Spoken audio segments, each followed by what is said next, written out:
За тэгшүүнцэг тогтолтоо модон дамнуурын хамгийн хөндлөн хүч үйлчлэх огтлол тангинцаал хүчлийн фүрийг байгуулъя.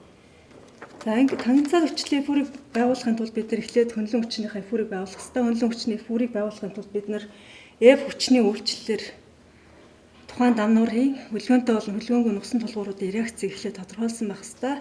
За реакцийг тодорхойлохын тулд бид нар дамнууруудынхаа тулгууруудыг дугаарлая.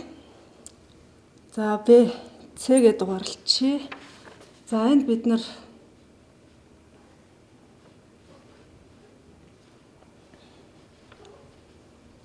RB гэсэн реакц энд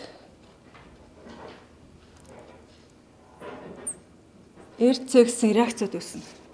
За эдгээр цэгийн реакцуудыг тодорхойлохын тулд цэгүүдтэй харьцангуй моментын тэнцвэрийн тэгштэл бичиж гэж ирсэн. Тэгвэл B цэгтэй харьцангуй моментын тэнцвэрийн тэгштэлийг бичье.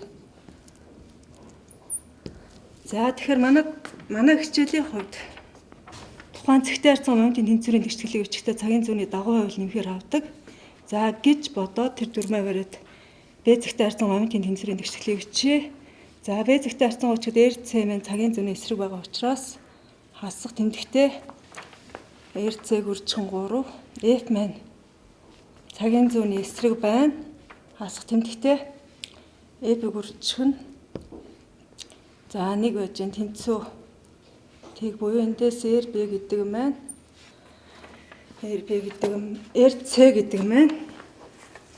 RC гэдэг юм байна.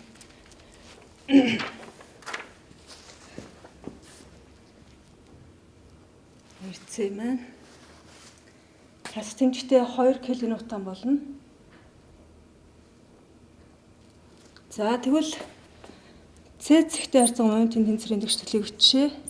C цэгтэй харьцангуй моментын тэнцвэрийн тэгштэлийг бичье. За C цэгтэй харьцангуй моментын тэнцвэрийн тэгштэлийг бичгээр хасах тэмдэгтээ F хүрчхэн 4 болно. За нэмэх нь RB маань цагийн зүйний дагуу байж гэн үржих нь 3 тэнцүү тийг буюу эндээс RB гэдэг маань 8 кН байж гэн 8 кН.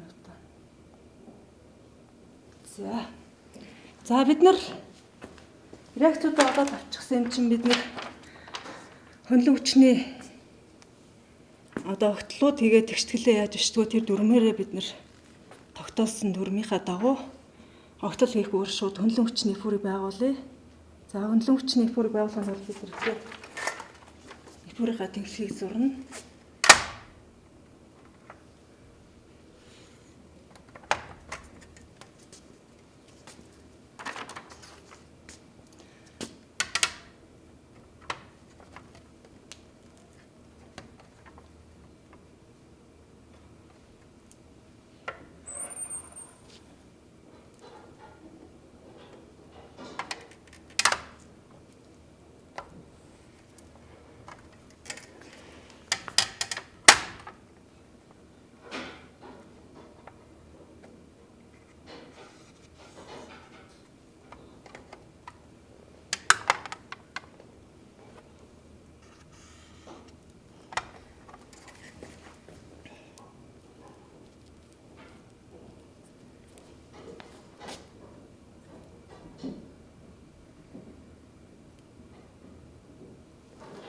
За эндээс харах юм бол би зүүн талаас огтлж ийн гэж удаад хөндлөн хүчний фүр дээр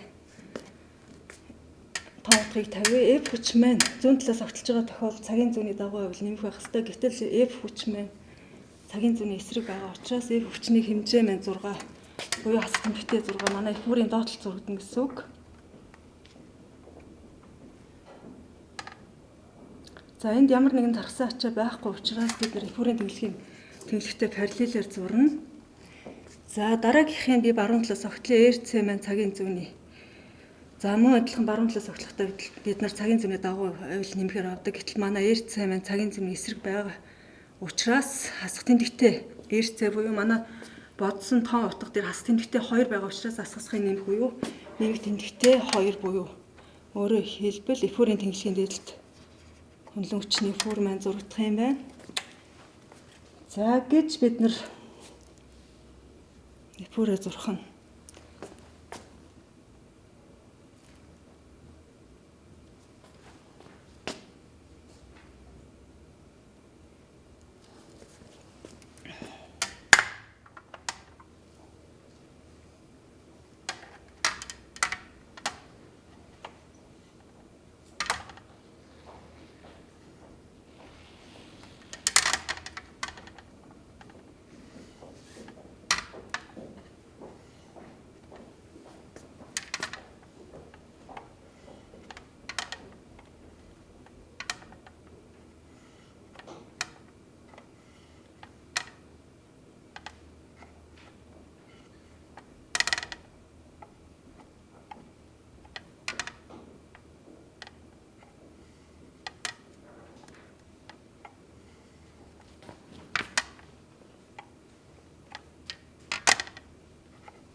За эндээс харах юм бол бид нэр тагнацаал хүчлэлтээр Q-гийн одоо максимум утгыг буюу модулаар нь авдаг.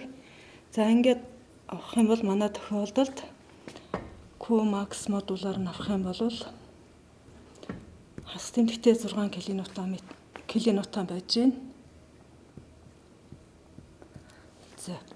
За энийг ашиглаад бид нэр тагнацаал хүчлийг бүрийг байгуулах хэрэгтэй. Бидний энэ тухайн дам нурын хөндлөн огтлол маань тэгшүүнцэх тогтол байгаа учраас бид нэр зааг тэнхлэгтэй харьцангуйгаар цэгүүдээ сонгох хэрэгтэй. За цэгүүдийг авъя. 1 цэгийг авъя. За 2 цэгийг бид нэр зааг тэнхлэхээс 5.5 см зайд авъя. За өндөр маань 21 байж байгаа. За энд гэж удаад 2 цэгийг тэмдэглэчихье. За мэдээж хэрэг бид нар тагнацаал хүчлийн утгуудыг болоод эфирийг байгуулах учраас энэ дээр эфирийнхаа тэнхлэгүүдийг зурчихъя.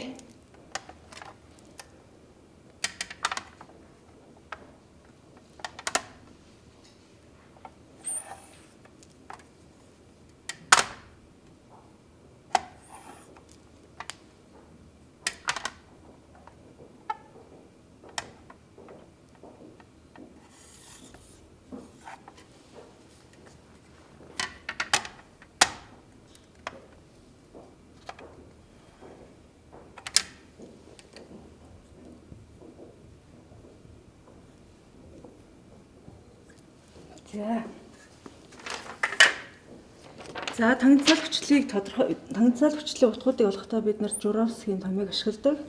За Журавскийн томыг бичих юм бол бидний хөндлөн хүчний бүр дээрээс авсан Q максимум утга маань байж байгаа. За дээр нь нэг үржих нь X зааг тэнхлэгтэй харьцангуй статик момент маань байж байгаа. За энийг хуваах нь X тэнхлэгтэй харьцангуй инерцийн момент үржих нь B одтой Y гэж байгаа.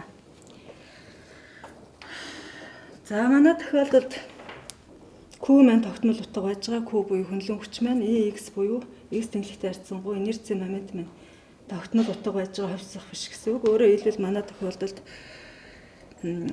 хувьсах хэмжигдэхүүн маань X зааг тэнхлэгтэй харьцангуй статик момент маань хувьсах хэмжигдэхүүн болно. За B одтой Y маань тэгшүүнцэх тогтол учраас бас яах нь вэхээр тогтмол утга болж таарах нь. За тэгэхээр эндээс бид X тэнхлэгтэй харьцангуй инерцийн моментыг бодох юм бол 12-ны BH-ийн куб зэрэгт буюу өөрөөр хэлбэл бид нар тэгшүүнцэх тогтлолын инерцийн моментыг боддог томьёогоор тодорхойлно.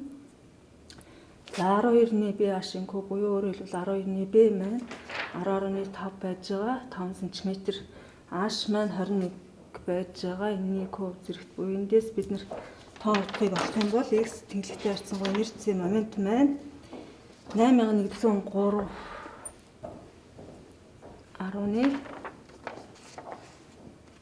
за 1000-ны наривчлалд 1375 см-ийн дүрэн зэрэгт болно. За B одтой Y гэдэг нь манай анхаарах дам нуурын маань тэгшүүнцэх тогтлолын өргөн буюу өөрөөр хэлбэл 10.5 см байж байгаа.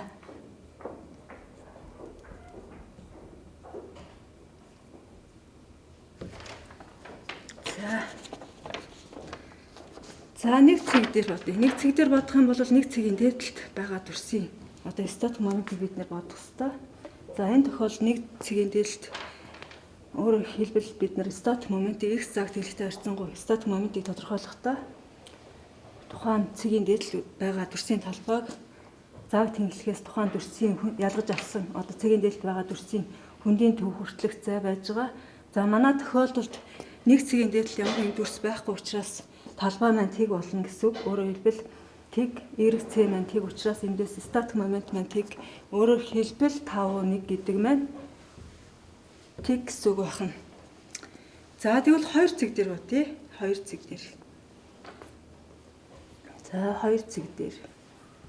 За энэ бол бидний яг вөхөр нэг цэг дээр бодсон утга байж байгаа гэсэн үг байна шүү дээ, тэ. За нэг цэг. За 2 цэг дээр. За 2 цэгээс дээш ялгаж авсан төрсийн өөрөөр хэлбэл хувьд бид нар статик моментыг бодох ёстой. SX2 гэдэг маань. За 2 цэгийн дээдлэлт байгаа дүрсийн одоо талбай гэдэг нь өөрөөр хэлбэл 5-ыг үржих нь. За дүрсийнхаа талбайг бодох юм бол бид нар яг вөхөр 5-ыг үржих нь өргөн байж таарна 10.5. За x цаг тэнхлэгээс 2 цэгээс дээш байгаа энэ дүрсийн хөндийн төв гэдэг нь 5-ын хагас буюу 2.5 нэмэхээр 8 байж таарна. За энийг бодохоор 2 цэгийн статик x цаг тэнхлэгтэй харьцан статик момент маань 420 см-ийн куб зэрэгт гарсан байна. За энийг ашиглаад бид нэр 2 цэг дээрх тангенцаал хүчлийг бодъё. 5 2 гэдэг нь. За Q. За 6 байж байгаа. 6 кН буюу манайхаар 6-г үржих нь 10.3 зэрэгт ньютон. S x цаг тэнхлэгтэй харьцан статик момент маань 420 см-ийн куб зэрэгт буюу 10 асах 6 зэрэгт метрийн куб зэрэгт. За энийг хуваах нь x тэнхлэгтэй харьцан инерцийн момент маань 8100 3375-ыг үржих нь 10 асах 8 зэрэгт метрийн 4 зэрэгт болно. За b одтой y маань өөрөөр хэлбэл 2 цэгийн оногдож байгаа өргөн маань тэгшинтэх тогтлолын өргөн маань 10.5 см буюу 10.5-ыг үржих нь 10 асах 2 зэрэгт метр байж гин. Энийг бодохоор 2 цэг дээрх тангенцаал хүчлийн утга маань 0.296 мегапаскал гарсан байна. 296 мегапаскал. За тэгвэл бид нар зааг тэнхлэгтээр бодъё 3 цэг. За зааг тэнхлэгтээр цэгийг бид нар 3 цэг гэдээ авчи. За тэгвэл 3 цэг дээр өөрөөр хэлбэл 3 цэг дээр байгаа зааг тэнхлэгтээ харьцан статик момент маань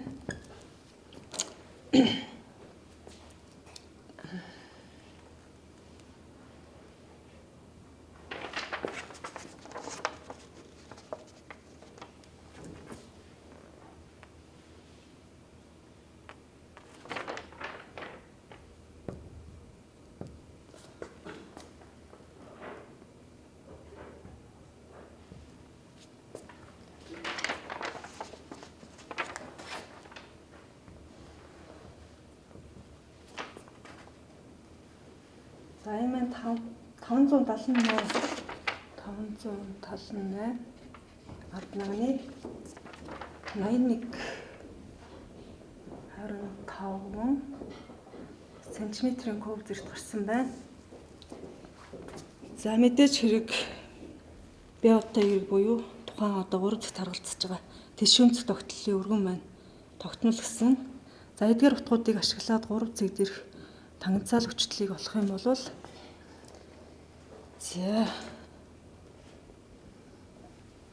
6-г үржих нь 10.3 зэрэгт ньютон.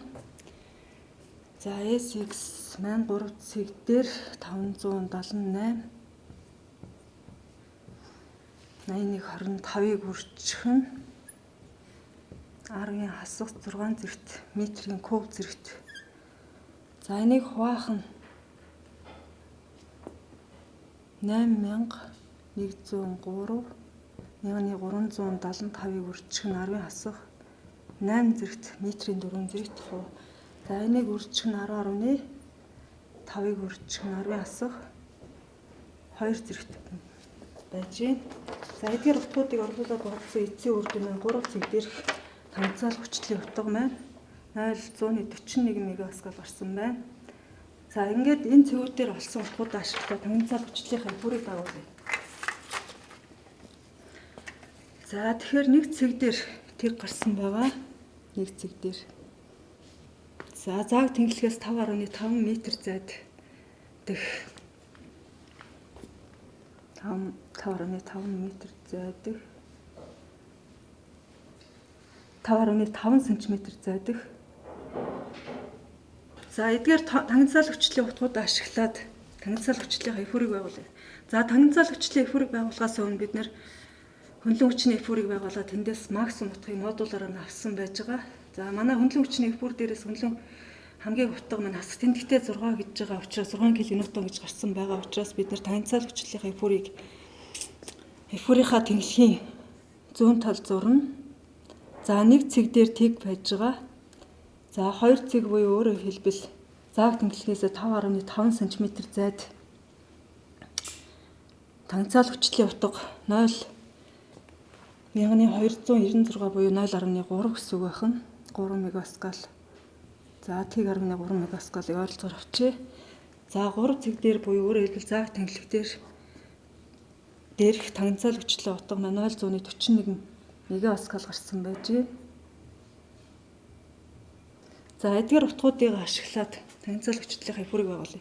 За зааг тэнхлэгээс дээш гарсан утгуудаараа бид нар танилцаал хүчлийнхаа эфурийг байгуулад зааг тэнхлэгийн доотлохыг бид нар тэгшинтэйгээр зурна гэж бодож чинь өөрөөр хэлбэл бидний дамнуурын одоо хөндлөө зааг тэгшинтэгт огтлол маань тэгшинтэй өгдөг дүрс учраас тэгшинтэй зургадна гэж үзээд бид нар эдгээр утгуудыг ашиглаад танилцаал хүчлийнхаа эфурийг байгуулъя.